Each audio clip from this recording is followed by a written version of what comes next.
میں probably speaking about our emotions, expressing our emotions is kind of a taboo. It's like ہم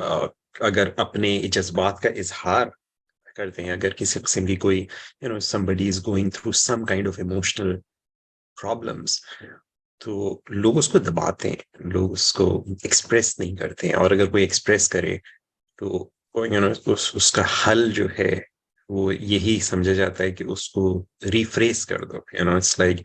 بجائے اس کے کہ اس کا کوئی پراپر حل تلاش کیا جائے، بجائے اس کے کہ یہ ریکگنائز کیا جائے، ہاں ٹھیک ہے ایک ایشو ہے، کسی بھی کے ساتھ بھی ہو سکتا ہے، اوکے. پرابیبلی ہمارے ہاں اگر کسی کے چہرے پہ ایک چھوٹا سا پمپل نکل آئے اس کو زیادہ ٹینشن دی جاتی ہے، مگر اگر اس کی ایموشنلی کوئی بالکل اندر سے ختم ہو گیا ہو تو اس کو لوگ اٹینشن نہیں دے رہے ہوتے ہیں. So it's a strange thing, but بہرحال دس